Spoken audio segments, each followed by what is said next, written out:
எனக்கு மிகவும் பிடித்த ஆகச் சிறந்த எழுத்தாளர் திரு ஜெயகாந்தன் அவர்கள் எழுதிய யுகசந்தி சிறுகதையை தான் இன்னைக்கு நான் உங்களுக்கு சொல்ல போகிறேன்.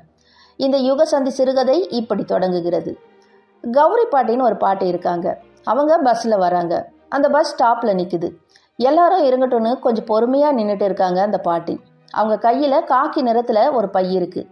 அதில் ஏதோ கனமாக இருக்குது. அதை இடுப்பில் ஏற்றி வச்சுக்கிறாங்க. கடைசியாக பஸ்ஸை விட்டு எல்லாரும் இறங்குறாங்க. இவங்களும் இறங்க பார்க்குறாங்க. அப்போ ஒரு பையன், பாட்டி இந்த பையன் நான் தூக்கி வரட்டா, ஓரனா கொடு பாட்டி அப்படின்னு கேட்குறான். அம்மா வண்டி வேணுமாம்மா அப்படின்னு ஒருத்தர் கேட்குறாரு. புதுப்பாளையம் வக்கீல் குமாஸ்தா விடுதானுங்களே, வாங்க போகலாம் அப்படின்னு ஒருத்தர் சொல்கிறாரு. இப்படி கேட்குற எல்லாரையும் பார்த்து லேசாக சிரிக்கிறாங்க அந்த பாட்டி. எனக்கு ஒன்றும் வேண்டாப்பா, கொஞ்சம் வழியை விட்டிங்கன்னா நானே நடந்து போயிடுவேன். நான் தான் மாதம் மாதம் இங்கே வரேன்னு உங்களுக்கு தெரியாதா, நான் வண்டியில் போக மாட்டேன்னு அப்படின்னு ஒவ்வொருத்தருக்கும் ஒரு பதிலை சொல்லிட்டு அங்கேருந்து நடக்கிறாங்க அந்த கௌரி பாட்டி. கொளுத்துற வெயிலில் இடுப்பில் ஏற்றின அந்த சுமையோட முக்காட்டை தலையில் இழுத்து விட்டுக்கிட்டு அந்த புழுதி மண்ணில் தன்னுடைய கால்களை அழுந்த மிதிச்சுக்கிட்டு ஒரு பக்கமாக சாஞ்சு நடக்கிறாங்க அந்த பாட்டி. பாட்டிக்கு வயது 70 சரீரம் திடமாக இருக்குது. முதுமையால் ஏற்பட்ட அந்த களைப்பு வீட்டுக்கு போனாதான் அவங்களுக்கு தெரியும். அவங்க பார்த்து நேற்று பிறந்த குழந்தைகள் எல்லாம் சைக்கிள்லேயும் ரிச்சாலையும் பறந்து போகிறாங்க. இந்த மழையும் வெயிலும் மனுஷனை என்னமா பாடுபடுத்துது அப்படின்னு தனக்குள்ளேயே சிரிச்சுக்கிறாங்க அந்த பாட்டி. அவங்களுக்கு இந்த தகிக்கிற வெயிலும் புழுதியும் ஒரு பொருட்டாவே தெரியல. வாழ்க்கைன்ற வறண்ட பாலைவனத்தில் பொறுமையாக நடந்து பழகின அவங்கள இந்த வெயிலும் மழையும் என்ன தான் செய்ய முடியும்? தன்னோட பாதங்களை அழுந்தி புதைய அசைந்து நடந்துக்கிட்டு இருந்தாங்க அந்த பாட்டி. அப்படி நடந்து போயிட்டு இருக்கும்போது சாலை ஓரத்தில் 4-5 பேர் இளைப்பாறுகிற மாதிரி ஒரு வேப்ப மரம் இருக்குது. அந்த வேப்ப மரத்து நிழலில் கொஞ்சம் நேரம் நிற்கிறாங்க. எந்திரங்களையே நம்பி வாழ்க்கை நடத்துகிற இந்த 20ஆம் நூற்றாண்டில் தன்னோட சொந்த காலில் நிற்கிற அந்த பாட்டியை போலவே அந்த மரமும் இருக்குது. கடவுளுக்கு நன்றி சொல்லிட்டு அந்த குளுமையை அனுபவிக்கிறாங்க பாட்டி. அப்படி நின்றுட்டு இருக்கும்போது பாட்டியோடைய முக்காடு போட்ட அந்த வட்டமான முகத்தில் ஒரு குழந்தை கலை தெரியுது. இந்த வயசுலேயும் அவங்க சிரிக்கும்போது பல்வரிசை வடிவாக அமைந்திருந்தது ஆச்சரியமாக தான் இருக்குது. அவங்களோட மோவாயின் வலது புறத்தில் ஒரு மிளகை விட கொஞ்சம் பெரிய அளவில் அழகான கருப்பு மச்சமும் அந்த மச்சத்துக்கு மேலே கருன்னு 2 முடியும் இருக்குது. பொன்னிறமாக இருக்கிற அந்த மேனியில் கட்டி இருந்த அந்த காட்டன் புடவை படபடக்குது. கழுத்தில் ஒரு ஸ்படிக மாலை போட்டு இருக்காங்க. நெத்தியில் விபூதி. இது எல்லாத்தையும் ஒன்றா பார்க்குறவங்களால அவங்க சின்ன வயசில் எப்படி இருந்திருப்பாங்கன்னு நினைக்காம இருக்கவே முடியாது. மறுபடியும் நிழலிருந்து வெயிலுக்கு வராங்க. புழுதி மண்ணில் ஒரு பாலத்தை கடந்து நடக்கிறாங்க. அப்போது எதிரில் ஒரு முடிவெட்டும் தொழில் செய்கிற ஒருத்தர் இந்த பாட்டியுடைய எதிரில் வராரு. இந்த பாட்டியை பார்த்து ஒரு கும்பிடு போடுறாரு. பாட்டிமா எங்கே, நெய்வேலியில் இருந்தா அப்படின்னு அன்போடு விசாரிக்கிறாரு. ஆமாம்னு சொல்லிட்டு உன் பொண்டாட்டிக்கு குழந்தை பிறந்துடுச்சா அப்படின்னு ஆத்மார்த்தமாக விசாரிக்கிறாங்க இந்த பாட்டி. ஆமாம், பையன் பிறந்திருக்கான்னு வெக்கப்பட்டுக்கிட்டே தலையை சொறிகிறாரு அந்த மனிதர். நல்லா இருக்கட்டும், எல்லாம் பகவான் செயல் அப்படின்னு சொல்லிட்டு எப்பாடுபட்டாவது படிக்க வச்சுடு அப்படின்னு சொல்கிறாங்க. அதுக்கு அந்த மனுஷன் சிரிக்கிறாரு. என்னடா அசடு மாதிரி சிரிக்கிற, உன்ன மாதிரியே பொட்டியை தூக்க வச்சிடாத அப்படின்னு சொல்லிட்டு தன்னுடைய இடுப்பில் இருந்த 2 வெள்ளரிக்காயை எடுத்து அவர்கிட்ட கொடுக்குறாங்க. அவரும் அதை வாங்கிக்கிட்டு ஒரு கும்பிடு போட்டுட்டு அங்கேருந்து நகர்ந்து போகிறாரு. சிதம்பரம் தான் கௌரி பாட்டியோட பிறந்து வளர்ந்த ஊர். தன்னுடைய 10 வயசுலேயே கௌரி பாட்டிக்கு திருமணம் நடக்குது. தன்னோட 16 வயதிலேயே கையில் ஒரு குழந்தையோட கணவனை இழந்த விதவை ஆகுறாங்க கௌரி பாட்டி. சின்ன வயசுலேயே கணவனை இழந்த கௌரி பாட்டி தன்னுடைய மகனையும் தனக்கு கணவனால் கிடைத்த அந்த வீட்டையும் விட்டு எங்கேயுமே போனது கிடையாது. ஆனாலும் இப்போ அவங்க எங்கே போயிட்டு வராங்கன்னா தன்னுடைய மகன் கணேசனுக்கு பிறந்த மூத்த மகள் கீதா வீட்டுக்கு தான் போயிட்டு வராங்க. கீதாவுக்கு இப்போ 30 வயசு ஆகுது. அவளும் திருமணமான 10 மாதத்திலேயே கணவனை இழந்து தனிமையாக்கப்படுறா. கீதாவோட வாழ்க்கையும் என்னமோ ஒரு நாடகம் நடந்து முடிஞ்ச மாதிரி சீக்கிரமாக ஆரம்பித்து சீக்கிரமாகவே முடிஞ்சு போச்சு. கீதா மேலே படிக்கணும்னு தயங்கி கௌரி பாட்டிக்கிட்ட பர்மிஷன் வாங்குறாரு கணேசன். அதுக்கு கௌரி பாட்டி சந்தோஷமாக சம்மதிக்கிறாங்க. மேல் படிப்பு படித்த கீதா உள்ளூர்லேயே ஒரு பெரிய இடத்துல வேலைக்கு சேர்ந்து கை நிறைய சம்பாதிக்கிறா. அவளுக்கு பதவி உயர்வு கிடைக்குது. நெய்வேலியில் போஸ்டிங்கும் போடுறாங்க. அங்கே போக வேண்டிய கட்டாயத்துக்கு கீதா தள்ளப்படுறதால கௌரி பாட்டி அவளோட துணைக்காக போயிட்டு வருவாங்க. நிறைய லீவு கிடைக்கும் போது கீதாவும் கூட வருவா. சில சமயம் கௌரி பாட்டி தனியாகவே வந்துடுவாங்க. ஆனால் வாரம் தவறாமல் வந்துடுவாங்க. அவங்க எதுக்கு வராங்கன்னா, முடி வெட்டுகிற நாவிதனை வழியில் பார்த்தாங்க இல்லையா, அவங்ககிட்ட தன்னோட தலைமுடியை சிரிச்சுக்க தான் வருவாங்க. கௌரி பாட்டியோட குடும்ப வழக்கப்படி கணவனை இழந்துட்டா தலையில் இருக்கிற முடியை மொட்டை அடிச்சுக்கிட்டு முக்காடு போட்டுக்கணும். நெய்வேலியில் நிறைய ஆட்கள் இருந்தாலும் அவங்களுக்கு இங்கே இருக்கிற வேலாயுதத்துக்கிட்ட தான் தன் தலைமுடியை சிரிச்சுக்கிறது பிடிக்கும். அதனாலேயே வாரத்துக்கு ஒரு முறை இங்கே வந்துடுவாங்க. இதோ இவங்க வரதை பார்த்த அந்த வேலாயுதம் நாளைக்கு காலையில் கௌரி பாட்டி வீட்டுக்கு பெட்டியோடு வந்துடுவான். அது வாரம் நடக்கிற வழக்கம்தான். அவனுக்கு முன்னாடி அவங்க அப்பா தான் கௌரி பாட்டியோடைய தலைமுடியை மழித்து விடுவார். வேறு யார்கிட்டையும் தன்னோட தலையை தரமாட்டாங்க கௌரி பாட்டி. 1 மைலுக்கும் குறைவான அந்த தூரத்தை அரை மணி நேரமாக நடந்து அவங்க வீட்டுக்கு வராங்க. கூடத்தில் ஈசி சேரில் உட்காந்து கணேசன் பத்திரிக்கை படிச்சுட்டு இருக்காரு. பக்கத்தில் முரத்தில் இருக்கிற உளுத்தம்பருப்பில் கல் பொறுக்கிக்கிட்டு உட்காந்துட்டு இருக்காங்க கணேசனுடைய மனைவி பார்வதி. கடைசி பேத்தி ஜனாவுக்கு 6 வயசு. அவள் ஏதோ அங்கே பாட்டு பாடிக்கிட்டே விளையாடிட்டு இருக்கா. பாட்டி வந்து நின்னதை யாருமே கவனிக்கல. அதனால் கதவை தட்டி ஓசை எழுப்புறாங்க பாட்டி. உடனே குழந்தை, அம்மா பாட்டி வந்துட்டா அப்படின்னு கதவை திறக்காம சந்தோஷத்தில் அவங்க அம்மா கிட்ட ஓடுறா. கதவை திறடி அப்படின்னு கௌரி பாட்டி கத்துறாங்க. படிச்சுக்கிட்டு இருந்த பத்திரிகையை முகத்துல இருந்து எடுத்து பார்த்த கணேசன் விழிக்கிறாரு. ஏண்டி சனினே, இப்படி அலறிக்கிட்டு ஓடி வருவ அப்படின்னு குழந்தைய திட்டிட்டு, வாங்கம்மா நடந்தா வந்தீங்க, ஒரு வண்டி பிடிச்சு வரக்கூடாதா அப்படின்னு அங்கலாச்சுக்கிட்டே மரியாதையோட எழுந்து ஓடி வந்து கதவை திறக்கிறாங்க பார்வதி. இது இருக்கிற இடத்துக்கு வர்றதுக்கு எதுக்குமா வண்டியை வாங்கணுமோ, 10 கொடு 8 கொடும்பா அப்படின்னு சலிச்சுக்கிட்டே படியேறி உள்ள வராங்க கௌரி பாட்டி. தாயை பார்த்ததும் நல்ல வெயிலில் வந்திருக்கியம்மான்னு சொல்லிட்டு, பார்வதி அம்மாவுக்கு மோர் கொண்டு வந்து கொடுன்னு ஈசி சேர்லேருந்து எழுந்துக்கிறாரு கணேசன். பாவம் அசந்து தூங்கிட்டு இருந்த போல இருக்கு, இன்னும் கொஞ்ச நேரம் படுத்துக்கோ அப்படின்னு அவரை உட்கார சொல்கிறாங்க. பக்கத்தில் இருந்த ஸ்டூல் மேலே தன்னோட பையை வச்சுட்டு முற்றத்தில் தொட்டியில் இருந்த தண்ணீர் அள்ளி கை கால் முகம் கழுவுறாங்க. தலையிலும் ஒரு கை தண்ணீரை எடுத்து தெளிச்சுக்கிறாங்க. அதுக்கப்புறம் முந்தானையில் முகத்தை தொடச்சிக்கிறாங்க. கூடத்து ஸ்டாண்டில் இருந்த விபூதியை எடுத்து என் அப்பனே மகாதேவான்னு நெற்றியில் இட்டுக்கிறாங்க. அவங்க திரும்பி வர வரைக்கும் கணேசன் ஈசி சேர்கிட்டே நின்றுட்டு இருக்காரு. அந்த ஈசி சேர் கௌரி பாட்டியோட சிம்மாசனம். அவங்க வீட்டில் இல்லாத போது தான் மற்ற யாரும் அதில் உட்காருவாங்க.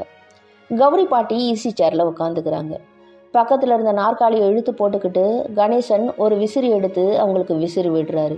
அவங்க உட்காரதுக்காகவே காத்துட்டு இருந்த அந்த குழந்தை ஜனா பாட்டி மடியில் வந்து உட்காந்துக்கிறா. பாட்டி இப்போ தான் வெயிலேருந்து வந்திருக்காங்க, நீ எழுந்துரு அப்படின்னு குழந்தைய விசிறியால் தட்டுறாரு கணேசன். இருக்கட்டும் விடுடா, குழந்தை தானே அப்படின்னு சொல்கிறாங்க கௌரி பாட்டி. நீ உட்காந்துக்கொண்டு குழந்தைய மடியில் உட்கார வச்சுக்கிறாங்க. குழந்தை அவங்க அப்பாவை பார்த்து பழிப்பு காட்டி சிரிக்குது. குழந்தைய மடியில் வச்சுக்கிட்டு பக்கத்தில் இருந்த ஸ்டூல் மேலே இருந்த பையை எடுத்து அதுக்குள்ளே இருந்த வெள்ளரி பிஞ்சுகளை எடுத்து தரையில் அடுக்கி வைக்கிறாங்க. அந்த குழந்தை கையில் ஒன்று கொடுக்குறாங்க. அதுக்கப்புறம் பையில் இருந்த 3 படி வேர்க்கல்லையை கொட்டுன போது அதுக்குள்ளே இருந்த ஒரு கவர் கீழே விழுது. ஆமாம், மீனாவும் அம்பியும் எங்கே காணோம் அப்படின்னு சுற்றியும் முத்தியும் தேடுறாங்க. இதை கீதா அவங்ககிட்ட கொடுக்க சொன்னான்னு அந்த கவரை கொடுக்குறாங்க கௌரி பாட்டி. 20 வயதான கணேசனுடைய இன்னொரு மகன் அம்பி கூட பக்கத்தில் இருக்கிற சினிமா தேட்டருக்கு மேட்னி ஷோக்கு அனுப்பியிருந்தாலும் எங்கே அம்மா சத்தம் போடுவாங்களோன்னு பயந்துக்கிட்டு அந்த கவரை கையில் வாங்குறாரு. ஏதோ அவங்க படித்த நாவல் படமாக வந்திருக்கான். காலையிலேருந்து 2 சனியும் உயிரை வாங்கிடுச்சிங்க. மேட்னி ஷோ தானேன்னு அனுப்பி வச்சேன்னு சொல்கிறாரு கணேசன். ஒரு பத்திரிகையின் பெயரையும் எழுத்தாளரின் பெயரையும் குறிப்பாக சொல்லிட்டு, இதுக்காக போய் குழந்தைங்கள சனியன்னு திட்டுற, உனக்கும் எனக்கும் சினிமானா என்னன்னே தெரியாது, இந்த காலத்து பிள்ளைங்களுக்கு சினிமாவை தவிர ஒன்றுமே தெரியாது, நம்ம குழந்தைங்க எவ்வளோ பரவாயில்லன்னு நினச்சிக்கோன்னு மகனுக்கு புத்தி சொல்கிறாங்க. கவரில் என்னன்னு கேட்டால் அப்பா சொல்லுவா போங்கன்னு கொடுத்து அனுப்பிச்சான்னு அந்த கவரையே பார்க்குறாங்க.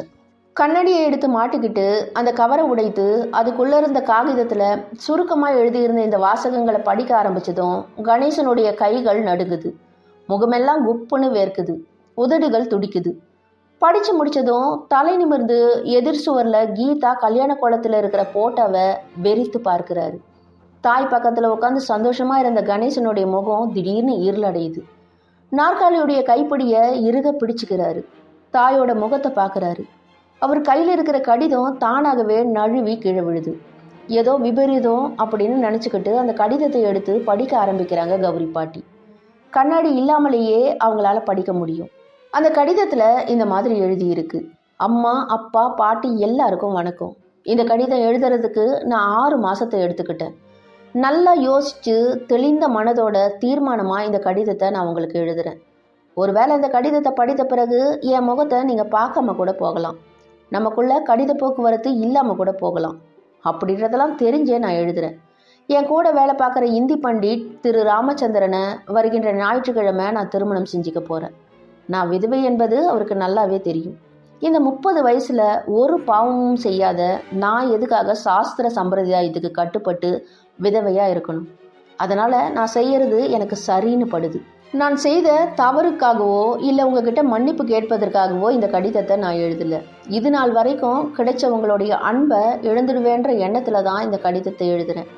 இந்த காலத்தில் யார் மனம் எப்படி மாறும்னே சொல்ல முடியாது. ஒருவேளை நீங்கள் என்னோட முடிவை ஆதரித்தா இன்னும் ஒரு வாரம் இருக்குது, உங்களையும் உங்களுடைய வாழ்த்துதலையும் எதிர்பார்த்து காத்துக்கிட்டு இருக்கேன். அப்படி இல்லைன்னா உங்களை பொறுத்த வரைக்கும் கீதா செத்துட்டாள்னு தலை முழுகிடுங்க. ஆமாம், ரொம்ப சுயநலத்தோடு எடுத்த முடிவு தான். எனக்காக பாட்டியை தவிர யார் தங்களுடைய ஆசைகளை துறந்து வாழ்ந்திருக்காங்க அப்படின்ற கேள்வியோட அந்த கடிதம் முடியுது. என்னடா கணேசா இப்படி ஆயிடுச்சு அப்படின்ற வார்த்தையை தவிர வேற எதையும் சொல்ல முடியாமல் சக்தி இழந்தவங்களா வெறித்து விழுக்கிறாங்க கௌரி பாட்டி. அவள் செத்துட்டா, தலையை முழுகிட வேண்டியது தான் அப்படின்ற உறுதியான குரலில் சொல்கிறாரு கணேசன். பாட்டி திகைத்து போகிறாங்க. தாயோட யோசனைக்கோ பதிலுக்கோ கட்டளைக்கோ உத்தரவுக்கோ காத்திருக்காம அந்த அம்மா பிள்ளை முதல்ல தானே ஒரு தீர்மானத்துக்கு வர்றது இதுதான் முதல் தடவை. அப்படியாடா சொல்கிற அப்படின்னு அழுதுகிட்டே கேட்குறாங்க பாட்டி. வேற எப்படிமா சொல்ல, நீ பிறந்த வம்சத்தில் இந்த குடும்பத்தில் அதுக்கு மேலே அவருக்கு வார்த்தைகள் வரவே இல்லை. நான் பிறந்த காலம் வேற கணேசா அப்படின்னு சொல்கிறாங்க பாட்டி. அவங்களுக்கும் அதுக்கு மேலே வார்த்தைகள் வரலை.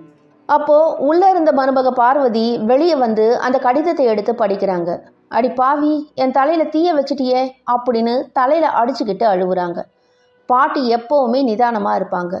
அதே மாதிரி அந்த கடிதத்தை எடுத்து அந்த கடைசி வரியை மறுபடியும் படிக்கிறாங்க.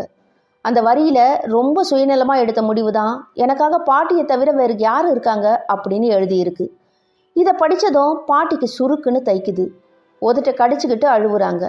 இந்த வரிகளோட அர்த்தம் மற்றவங்களுக்கு புரியாது, ஆனால் கௌரி பாட்டிக்கு நல்லா புரியும்.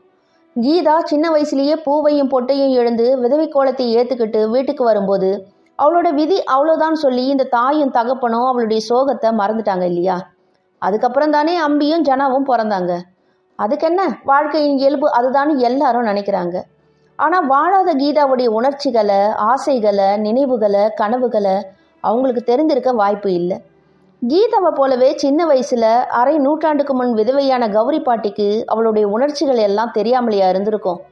அதனால தான் தன்னோட மகன் கணேசனும் மருமக பார்வதியும் கீதாவை வெறுத்து ஒதுக்கினாலும் பாட்டியால் அவளை வெறுத்து ஒதுக்க முடியல, தூஷித்து சபிக்கவும் முடியல. பொழுது சாய்ந்து விளக்கு வைக்கிற போது அம்பியும் மீனாவும் வீடுக்கு திரும்புகிறாங்க. கூடத்தில் ஈசி சேரில் படுத்துட்டு இருக்கிற பாட்டியை பார்த்ததும் தன்னோட தாவணியை சரி செஞ்சுக்கிறான் மீனா. மீனாவுடைய பின்னாடி மெதுவாக நடந்து வரான் அம்பி. படியேறி வந்ததும் நாற்காலியில் ஒரு பக்கமாக சாய்ந்து உட்கார்ந்து இருக்கிற அப்பாவையும் முந்தானையில் முகத்தை பொத்தி அழுது கொண்டு இருக்கிற அம்மாவையும் பார்த்து என்ன விபரீதம்னு புரியாமல் பாட்டியை பார்த்து எப்போ வந்தீங்க பாட்டின்னு கேட்குறா. என்ன ஆச்சுன்னு சைகையில் விசாரிக்கிறா. அவளை பார்த்ததும் பாட்டி அழ ஆரம்பிக்கிறாங்க. இப்போ தான் இன்னொரு விஷயமும் பாட்டிக்கு புரியுது. கீதா இப்படி பண்ணது தெரிஞ்சதும் மீனாவுக்கு வரனெல்லாம் கேள்விக்குறியாகும் என்பதை நினைத்து தான் பார்வதியும் கணேசனும் தலையில் அடிச்சுக்கிட்டு அழுதது புரியுது. மீனா அந்த கடிதத்தை எடுத்து படிக்கிறா. நீ படிக்காதுன்னு சொல்ல நினைக்கிறாங்க பாட்டி, ஆனாலும் படித்து தெரிஞ்சுக்கட்டும்னு விடுறாங்க. மீனாவுடைய முகத்தையே உற்று கவனிக்கிறாங்க பாட்டி. மீனாவுடைய முகம் அருவறுத்து சுளிக்குது. நாசமாக போகணும் அங்கலாய்க்கிறா மீனா. மீனாவுடைய தோலுக்கு பின்னாடி எக்கி நின்று அம்பியும் அந்த கடிதத்தை படித்து முகத்தை சுளிக்கிறான். வீடு சூனியமாக ஆயிடுச்சு. ஒருத்தர் முகத்தை ஒருத்தர் சங்கடப்பட்டு பார்த்துக்கிறாங்க. இரவு முழுவதும் கௌரி பாட்டி தூங்கலை, சாப்பிடலை, ஈசி சேரை விட்டு எழுந்திருக்கவே இல்லை. இங்கே கிளம்பி வரும்போது பாட்டியை வழக்கத்துக்கு மாறா பஸ் ஸ்டாண்டு வரைக்கும் வந்து வழி அனுப்புகிறா கீதா. அப்படி வழி அனுப்பும்போது அவளுடைய கண்கள் கலங்குது. ஏதோ தூசி விழுந்து தான் அவளுடைய கண்கள் கலங்குதுன்னு பாட்டி நினச்சிக்கிறாங்க. அதை இப்போ நினச்சி அழறாங்க. இப்படி பண்ணிட்டியேன்னு அடிக்கடி தனக்குள்ளேயே குமுறி அழறாங்க. விடிகிற நேரத்துக்கு கொஞ்சம் நேரம் முன்னாடி தான் கண்ணை அசந்து தூங்க ஆரம்பிக்கிறாங்க. கண்ணை திறந்து பார்த்தா நல்லா விடிஞ்சு இருக்கு. தெரு வாசப்படியில் கம்பி கதவு ஓரமாக கையில் பெட்டியோடு வந்து நிற்கிறான் வேலாயுதம். கண் விழிக்கிற பாட்டி நடந்ததெல்லாம் கனவாக இருக்கக்கூடாதான்னு நினைக்கிறாங்க. ஆனால் அது கனவு இல்லை, உண்மைன்னு ஸ்டூல் மேலே இருந்த கடிதம் நினைவுபடுத்துது. அந்த கடிதத்தை எடுத்து மறுபடியும் படிக்கிறாங்க பாட்டி. அப்போ தான் அறைக்குள்ளே இருந்து வெளியே வராரு கணேசன். அம்மா, வேலாயுதம் வந்து இருக்கான், அவள் செத்துட்டான்னு நினச்சி தலையை சரிச்சு தண்ணியில் போய் முழுகு அப்படின்னு சொல்கிறாரு. வாயை மூடுடான்னு குமுறி எழுறாங்க பாட்டி. இப்போ என்ன நடந்ததுன்னு அவளை சாக சொல்கிற? கண்கள் சிவந்து போய் அவரை பார்த்து கேட்குறாங்க. என்னடா தப்பு பண்ணிட்டா அவ? என்ன தப்பு பண்ணிட்டா சொல்லு பார்க்கலாம் அப்படின்னு சொல்கிறாங்க. தன்னோட தாயை பார்த்து புரியாமல் விழிக்கிறாரு கணேசன். என்ன தப்பா? என்னம்மா பேசுகிற நீ? உனக்கு பைத்தியம் பிடிச்சிருக்கா அப்படின்னு கத்துறாரு கணேசன். தன்னோட மகன் இப்படி கோபமாக பேசுறது இதுதான் முதல் முறை. தன்னோட சுபாவப்படியே நிதானமாக பேச ஆரம்பிக்கிறாங்க பாட்டி. ஆமாடா, எனக்கு பைத்தியம்தான். இது பழைய பைத்தியம், தீர முடியாத தீர்க்க முடியாத பைத்தியம். என்னோட பைத்தியம் என்னோடையே போகட்டும். அவளுக்கு படின்னு தீர்ந்துடுச்சு, அதுக்கு என்ன பண்ணட்டும் சொல்லு. அவள் தான் சொல்லிட்டாளே என் காரியம் எனக்கு சரின்னு படுதுன்னு. இப்படி சொல்லிட்டா எல்லாம் சரியாயிடுமா அப்படின்னு கேட்குறாரு கணேசன். அவள் காரியம் அவள் வரைக்கும் சரின்னு சொல்கிறாளே, அதுக்கு என்ன செய்ய சொல்கிற அப்படின்னு உள்ளங்கையில் குத்தி காட்டுறாங்க பாட்டி. சாஸ்திரம் கெட்ட மூதேவி, ஆச்சாரமான குடும்பத்து பேரை கெடுக்க வந்த சனி, செத்து தொலைஞ்சிட்டான்னு தலையை முழுக்க சொல்கிறேன்னு பல்ல கடிச்சுக்கிட்டு கத்துறாரு கணேசன். தன் எதிரில் நிற்கிற மகனை பார்த்து ஏளன சிரிப்போட சொல்கிறாங்க பாட்டி. எனது நம்ம சாஸ்திரம் ஆச்சாரமா? அப்படின்னா நீ என்ன பண்ணி இருக்கணும் தெரியுமா? முதல்ல எனக்கு என்ன பண்ணிச்சு தெரியுமா அந்த சாஸ்திர சம்பிரதாயம் எல்லாம்? அப்போ நீ பால் குடிக்கிற பச்சை குழந்தை, எனக்கு 15 வயசு. நீ மொட்டை அடிச்ச என் முகத்தை பார்த்து பேயை பார்த்தது போல அலறுவ. பெத்த தாய்கிட்டேயே பால் குடிக்க முடியாத குழந்தையா கத்துவ. கிட்ட வந்தா மொட்டை அடிச்ச என்னை பார்த்து பயத்தில் அலறுவ. அப்படி அது என்னோட விதின்னு மூளையில் உட்கார வச்சாங்களே, அந்த மாதிரி நீ ஏன்டா கீதாவுக்கு பண்ணலை? ஏன் பண்ணலை சொல்லு அப்படின்னு அழுதுகிட்டே கேட்கும்போது கணேசனுடைய கண்கள்ல இருந்து கண்ணீர் வருது. உன்னோட சாஸ்திரம் அவளுக்கு கலர் புடவை கட்டிக்க சொல்லலாம், தலையை பின்னி பள்ளிக்கூடம் போயிட்டு வர சொல்லலாம், தன் வயிற்றுக்கு தானே சம்பாதிச்சு சாப்பிட சொல்லலாம். இதுக்கெல்லாம் நீ உத்தரவு கேட்டப்போ நான் சரின்னு ஏன் சொன்னேன்? ஏன்னா காலம் மாறிட்டு வருது, மனுஷங்களும் மாறத்தானே வேணும். நான் பிறந்த குடும்பத்துலன்னு சொல்றிய, எனக்கு நீ இருந்த வீடு நிலம் இருந்தது, அந்த காலமும் அப்படி இருந்தது. கீதா பண்ண காரியத்தை மனசால கூட நினைக்க முடியாத காலம் அது. அப்போ அந்த சமயத்துக்கு அது சாத்தியமாகவும் இருந்தது. ஆனால் இப்போ அது முடியாதுடா. உன்னோட நிலைமையும் எனக்கு புரியுது. ஆனால் அவளும் அதை புரிஞ்சுதானே எழுதியிருக்கா. உன்னோட சாஸ்திரம் அவளுக்கு வாழ்க்கையை கொடுக்குமாடா? அவளுக்கு அது வேண்டான்னு சொல்லிட்டா. கணேசா, என்னை மன்னிச்சுக்கோடா. எனக்கு அவள் வேணும், அவள் தாண்டா வேணும்.